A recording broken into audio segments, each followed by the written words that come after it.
Welcome. Today we are diving into the exponential distribution. This is one of the most fundamental probability distributions in statistics, specifically used for modeling the time between events. So, what exactly is it? The exponential distribution models the time elapsed between continuous, independent events that occur at a constant average rate. The key question it answers is, how long do I have to wait until the next event happens?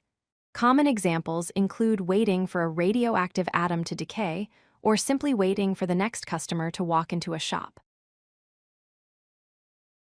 It is helpful to think of the exponential distribution as the continuous analog of the geometric distribution. In the geometric distribution, which is discrete, we count the number of trials until a success, like flipping a coin until we get heads. In the exponential distribution, which is continuous, we measure the fluid time until an event occurs, like how many minutes until the bus arrives. Here is the probability density function, or PDF. The function depends on lambda, which is the rate parameter.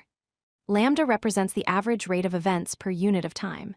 For example, if we expect 5 customers per hour, lambda would be 5.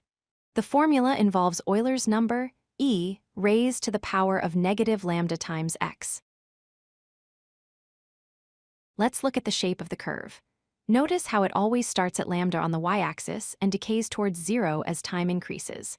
A higher lambda, shown in blue, means events happen quickly, so the probability of waiting a long time drops off very fast. A lower lambda, in red, means events are rare, so the curve stretches out further. To find actual probabilities, we use the cumulative distribution function, or CDF. This formula, 1 minus e to the negative lambda x, tells us the probability that the event will happen by a specific time x. It corresponds to the area under the curve we just saw.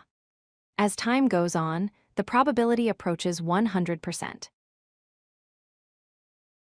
One of the most unique features of this distribution is the memoryless property. In simple terms, this means the process doesn't age. If you have already waited 10 minutes for an event, the probability that you will wait another 10 minutes is exactly the same as if you had just started waiting. It is always a fresh start. Calculating the expected values is quite straightforward. The mean, or expected waiting time, is simply the reciprocal of the rate, 1 over lambda. The variance is 1 over lambda squared.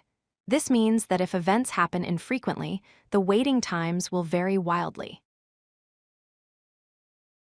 The exponential distribution is deeply connected to the Poisson distribution. They are two sides of the same coin.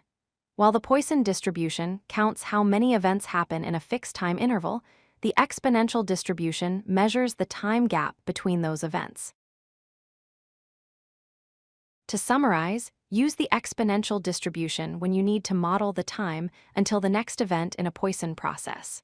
Remember that lambda is your rate, the mean is 1 over lambda, and the process is memoryless, meaning past waiting times do not influence the future. If you like this video, hit that like button and don't forget to subscribe. Visit codelucky.com for more such useful content.